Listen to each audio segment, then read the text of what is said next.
Tidak simetris. Iya, Husnun. Iya, Husnun. Aku dimarahin. Kerusakan pada saat nervus kecil. Seperti itu saya. Kalian jenis kerusakannya Neurofasialis. kamu sudah kenal istilah neuropraksia, neuromesis? Itu degenerasi saraf ya. Ya, jadi Bell palsy itu adalah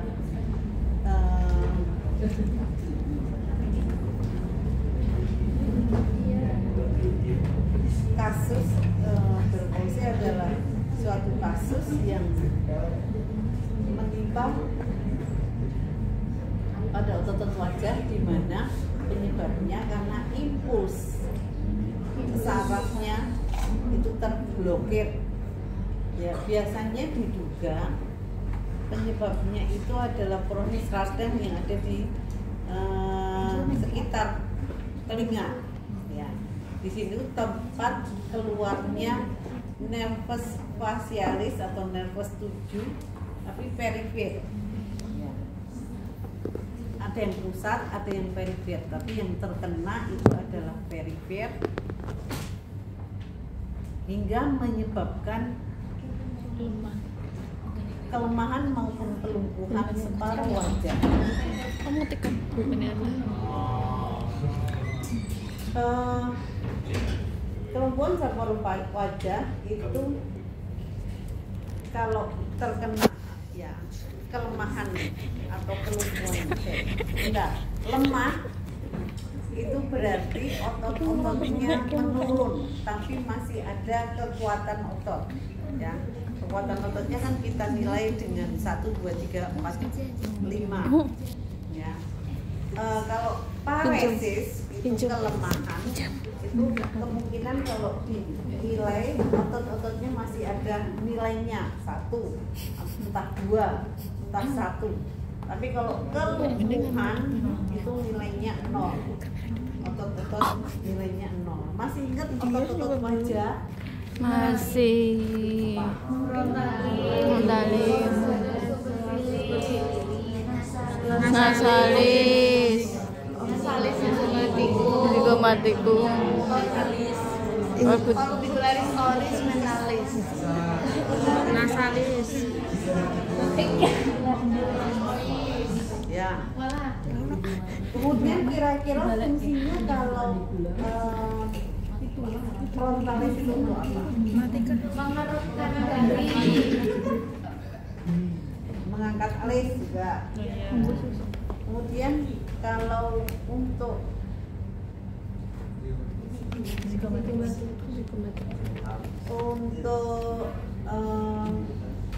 Siapa yang belum? mendorong makanan dari rongga mulut kemudian masuk sebelum ditelan kan di sini didorong oleh otot-otot di daerah rongga mulut itu otot apa? Kan juga otot wajah.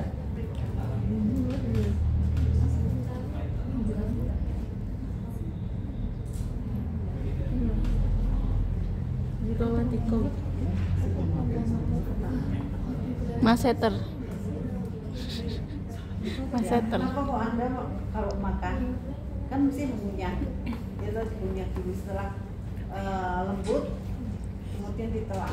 Itu yang Masseter. mendorong makanan kemudian bisa masuk ke kerongkongan. Masseter. Kalau masseter itu untuk menggigit. Yo. Banyak orang ada orang yang apa menarik mobil dengan gigit. Ya, itu karena masseter otot masseter. Yang bisa mendorong makanan itu adalah businator, sehingga Businator. setiap orang yang Bell palsy itu makanannya mesti akan tertinggal Misalnya bel polse kanan, ya itu karena businator sisi kanannya tidak berfungsi, makanannya mesti habisnya ya tetap di rongga mulut sini, tidak akan bisa masuk ke kerongkongan, ya karena dia tidak bisa mendorong masuk karena tidak aktif. Tapi sisi kirinya masih sehat, sehingga makanan itu akan cenderung pada pasien-pasien berpulse itu akan mengunyah makanan di sisi yang sehat, karena sisi yang sehat bisa berfungsi secara normal. Terus kalau berkumur atau memasukkan air ke dalam rongga mulut, sisi yang lemah atau sisi yang berpulse itu tidak kuat, sehingga mesti selalu bocor. Sisi yang sehat kuat, dia akan tetap menahan air di rongga mulutnya. Tapi sisi yang lemah itu karena kemampuannya menurun sehingga akan bocor. Kemudian bibir itu tidak simetris karena yang satu kuat, yang satu lemah, cenderung akan mengarah ke sisi yang sehat. Jadi kalau bel polse kanan, mencongnya justru ke kiri, karena kirinya kuat sehingga akan menarik sisi lemah ke arah kiri. Jadi jangan kebalik, bel polse kanan mencongnya ke kiri, kalau bel polse kiri mencongnya ke kanan. Ya. Jadi kalau Anda melihat orang mukanya tidak simetris, kita harus curiga dia kena bel polse.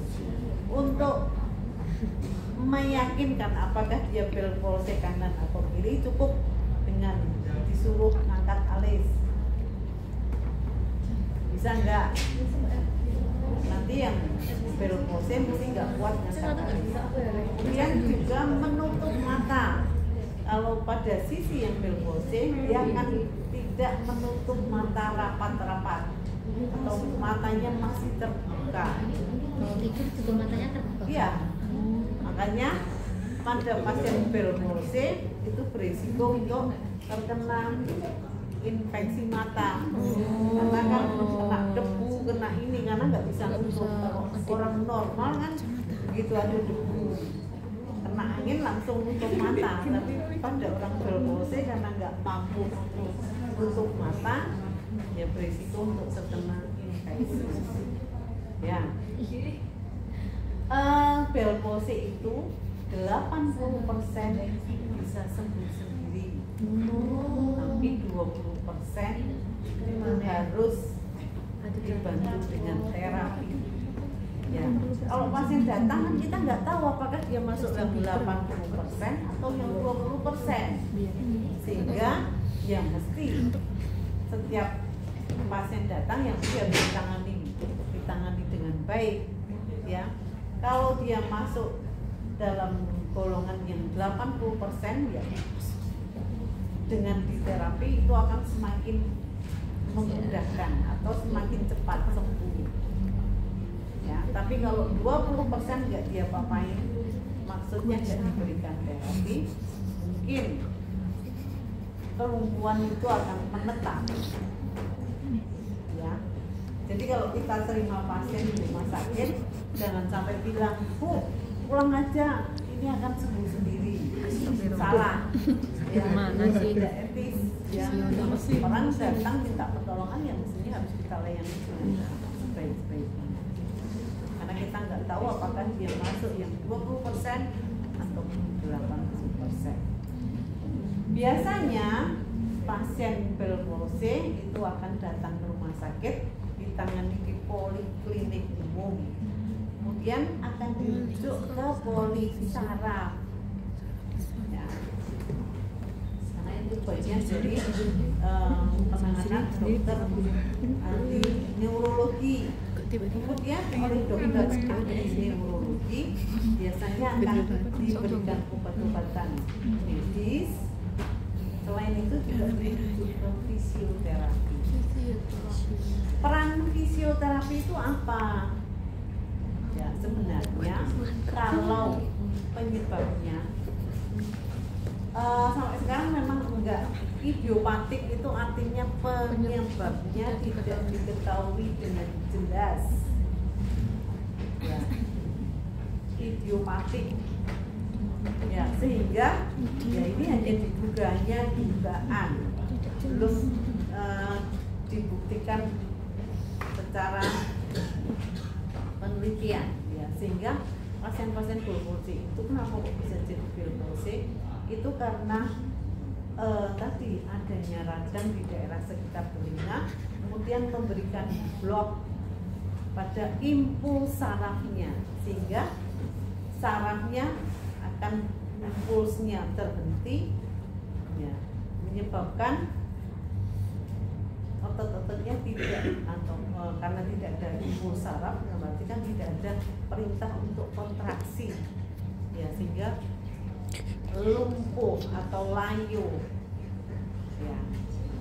Dokter memberikan vitamin-vitamin untuk saraf ataupun vitamin untuk meredakan peradangan saraf tadi sehingga membaik.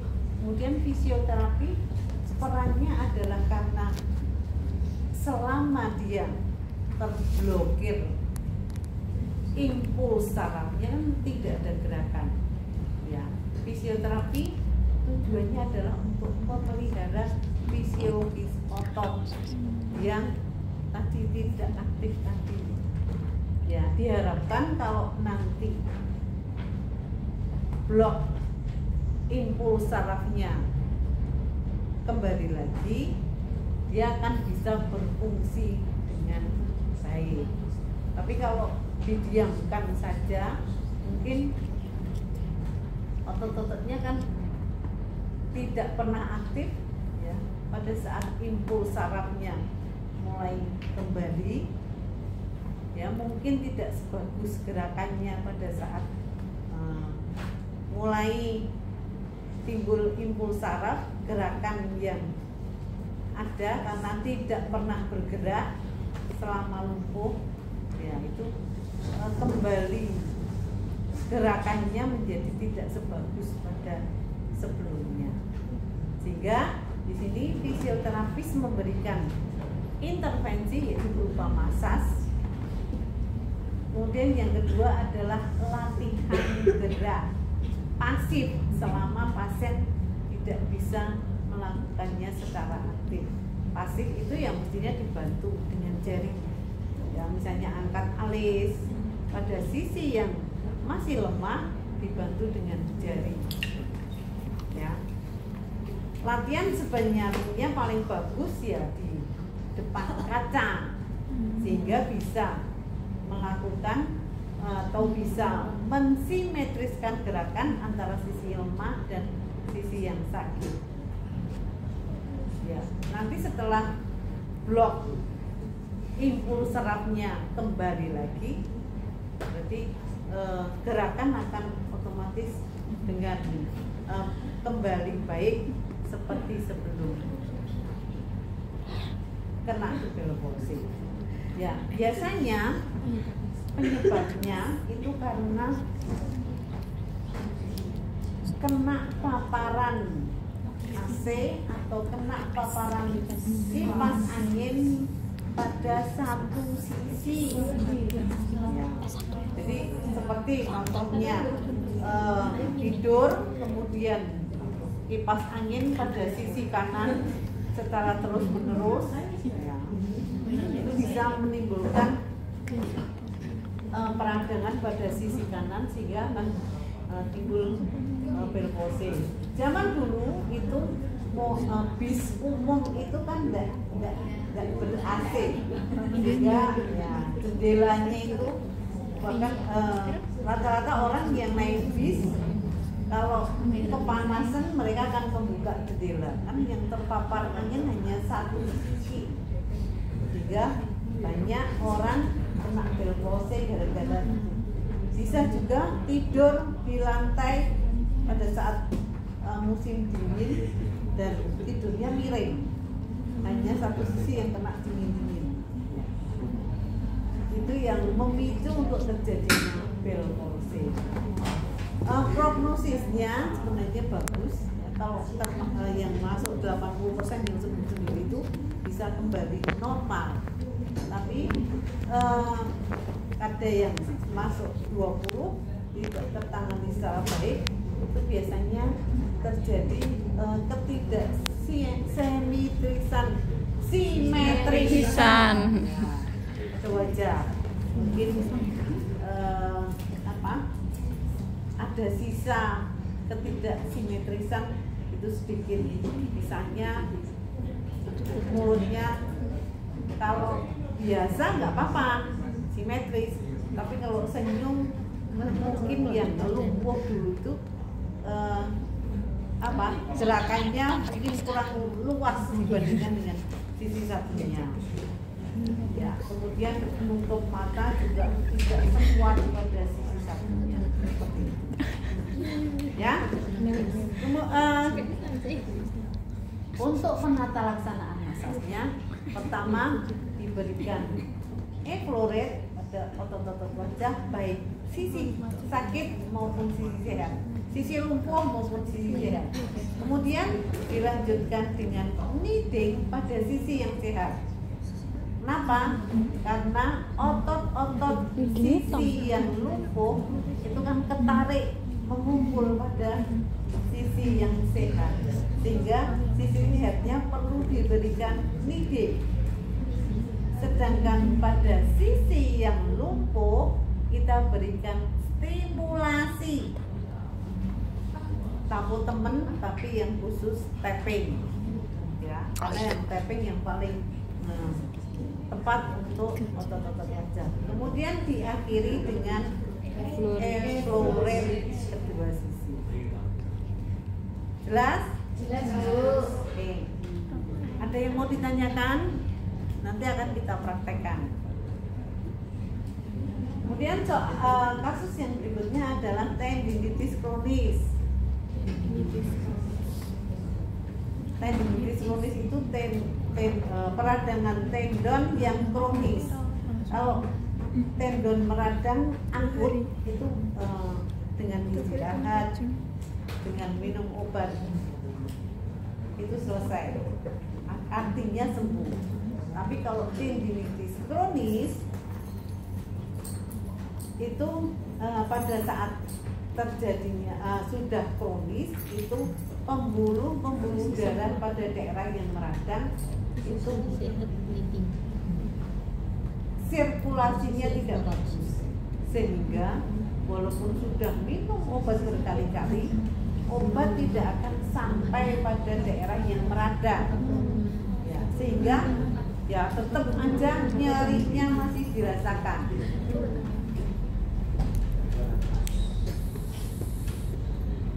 Tapi kalau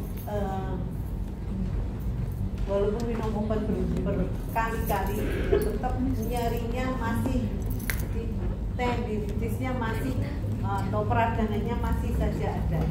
Tapi pada tendinitis kronis yang diberikan masas dalam hal ini adalah transverse flexion, tujuannya adalah membuat radang baru. Kalau radang baru itu mesti akan diikuti dengan perbaikan sirkulasi darah, sehingga kalau sirkulasi darahnya membaik, suplai makanan maupun oksigen ke daerah yang meradang itu akan baik. Demikian juga minum obat juga, ion obatnya akan sampai pada daerah yang meradang, sehingga diharapkan akan mengalami penyembuhan. Ya, untuk prosedur masasnya, karena ini tujuannya adalah untuk membuat radang baru, jadi tidak perlu diawali dengan efloret, petrisik, dan lain-lain.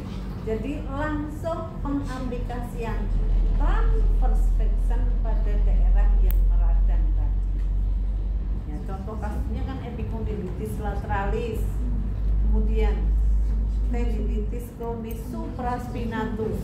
Kalau epicondylitis lateralis itu yang kita transverse flexion pada origo otot extensor carpi radialis baik longus maupun brevis.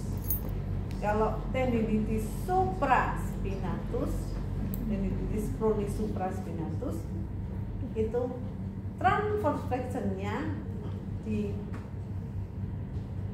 insersio ototnya. Arahnya adalah tegak lurus dengan arah serabut otot. Kemudian satu lagi kasusnya adalah sindrom piriformis. Masih ingat gak dengan piriformis? Kita duduk ya. Otot piriformis di mana? Di otot Di daerah pantat.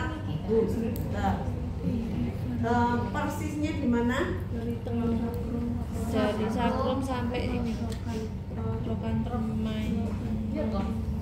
Ya, kalau origonya di sakrum, insersionya di trochanter mayor, bisa membayangkan enggak? Tuh, Bisa ya kan? Sakrum ke trochanter mayor. Kira-kira fungsinya untuk apa? Abduksi.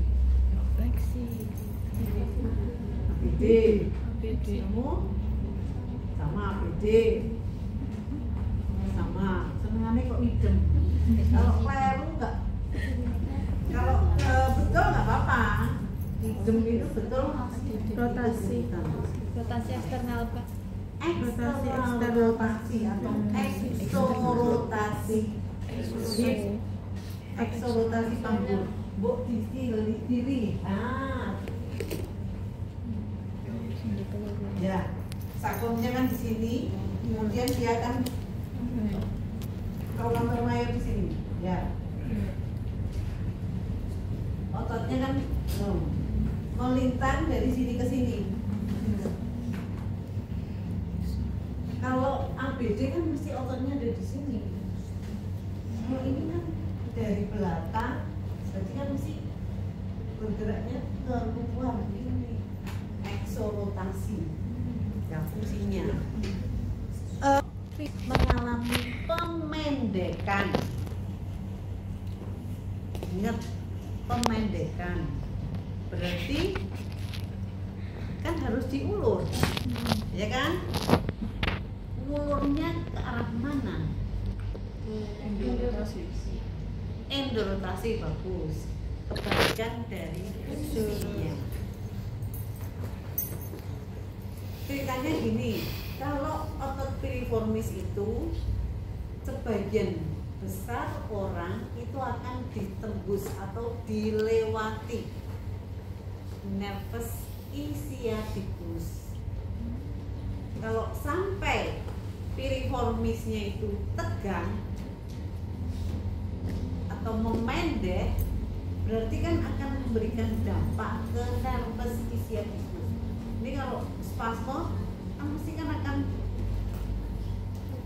menekan saraf nervus ischiaticus tadi, ya, sehingga akan menimbulkan rasa nyeri.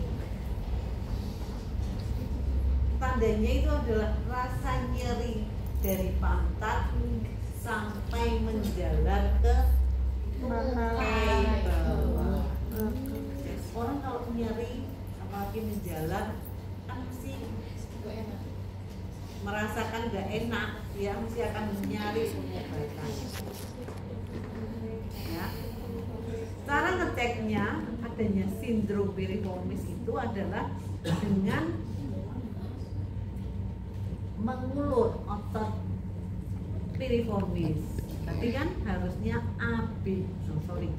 endorotasi. Kan ototnya kan fungsinya untuk eksorotasi. Ngeceknya itu dengan cara melakukan endorotasi. Endorotasi itu pasti akan nyeri, ya, karena kan diulur. Ya. Nah, ini bisa diaplikasikan massage, yaitu dengan cara posisinya mengulur. Kalau ototnya mengulur, kemudian kita transverse flexion. Anda bayangkan bahwa otot piriformis ini letaknya di bawahnya gluteus maximus. Gluteus maximus itu kan tebel banget. Kalau pakai ini nggak mungkin terasa. Sehingga mau nggak mau kita harus menggunakan olecranon untuk melakukan transverse flexion. Ya, caranya gimana? Ya. Kita akan, ya, saya praktekkan aja ya. Jadi mulai dari posisi. Nanti untuk sindrom piriformis mengulur otot piriformis sekaligus dilakukan bedah.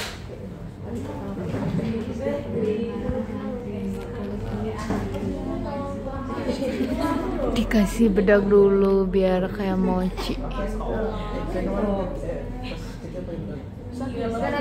Udah dekat betul.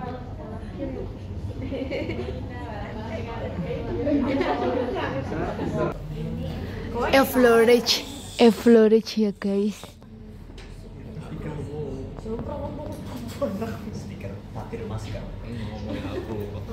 Kalau effleurage itu di semua bagian wajah, lemah ataupun kuat. Effleurage kan wis ngerti kan materi urunge ora setak jelasna. Malah sih lo memori.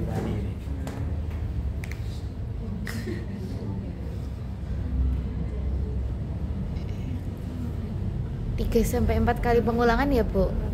6-8. Oh, 6-8. 6-8.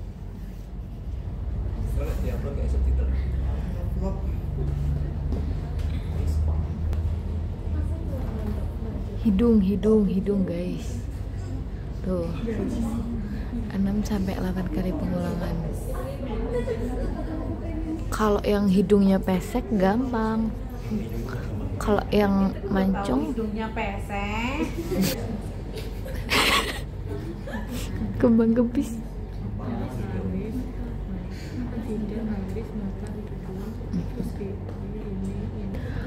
Lanjut pipi. Jadi urutannya dahi, alis, hidung, kelopak mata, pipi.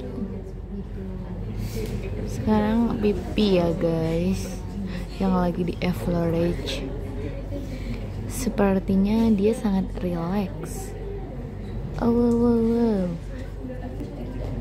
Lanjut orbicularis oris, otot bibir, biar senyumnya semakin manis. Wow.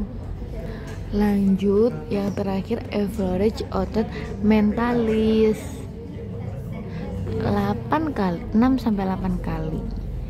Wow, enak rasanya. Ring.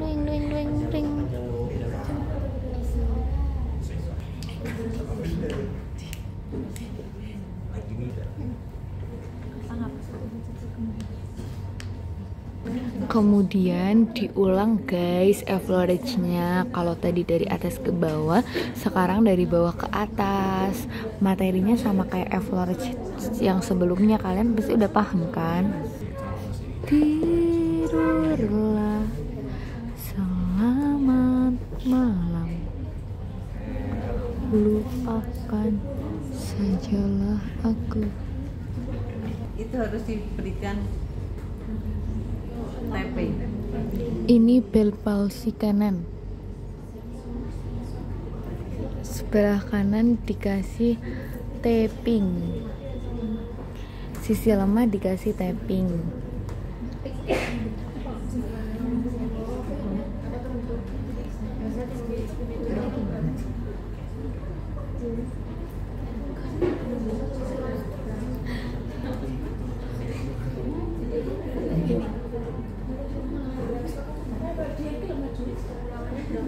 3 kali.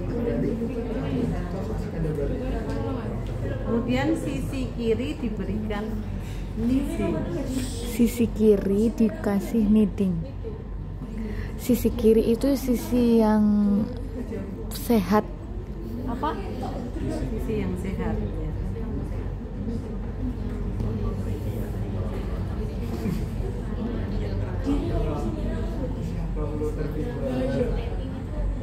Tidak perlu tekanan yang besar. Di kamar di ke sebelah ya. Oh sik to, iki sing kanan.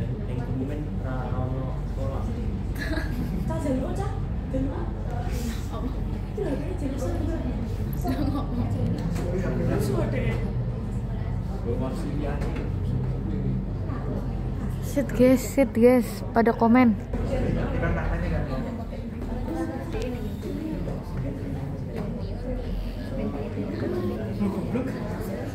Ini kneading finger guys. Tekanannya lemah saja karena di wajah.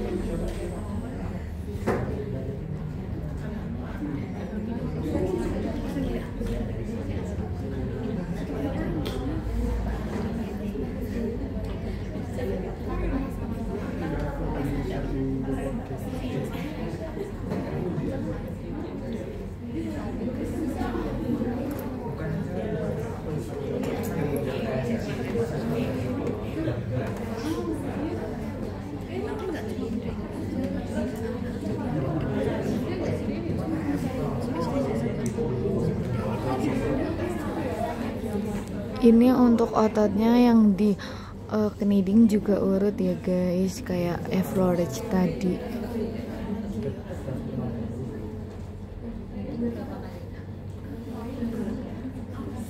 Satu tempat itu 3 kali putaran, terus diganti.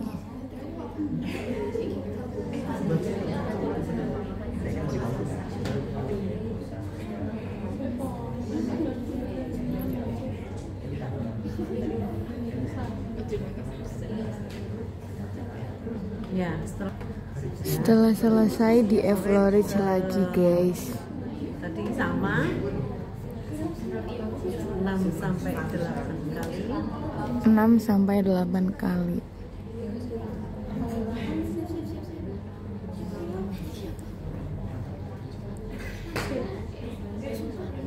Sudah ya guys.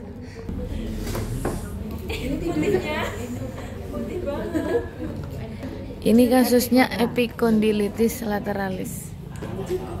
Ini aja. Ya, epicondylitis lateralis peradangan pada tendon, extensor, kaki radialis longus dan brevis. Origonnya pada epicondylus lateralis. Ya.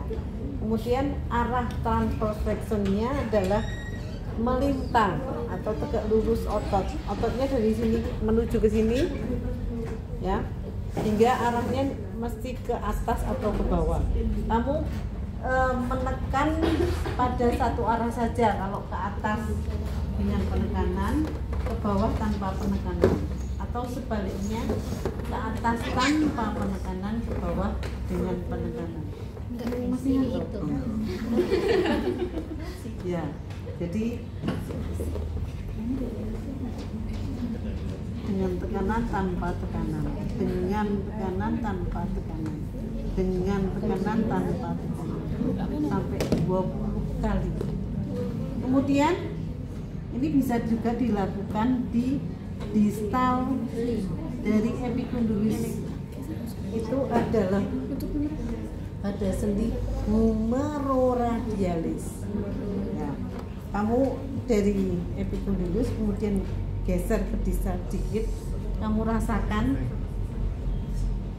ini humeroradialis itu dengan cara disupinasi, pronasi, itu gerak-gerak itu sendinya. Ya, sudah. Jadi Jadi di epicondylus bisa, kemudian pada sendi ini juga bisa. 3 titik yang di transverse flexion. Ya, kemudian satunya adalah lebih distalnya lagi, yaitu dari otot dari tendon berubah ke serabut otot. Jadi 3 titik yang kita berikan transverse flexion. 1 pada epicondylus lateralis, 2 pada humeroradialis, 3 pada perubahan dari tendon menjadi perut otot seperti itu. Saya gambarkan 3 ya. Ini loh, epicondylus, kemudian agak maju atau ke distal, kemudian pada sendi humeroradialis kamu bisa mempalpasi dulu, kemudian digerak-gerakkan itu pada daerah yang bergerak itu adalah di titik kedua, kemudian yang titik ketiga itu dari tendon berubah ke perut otot.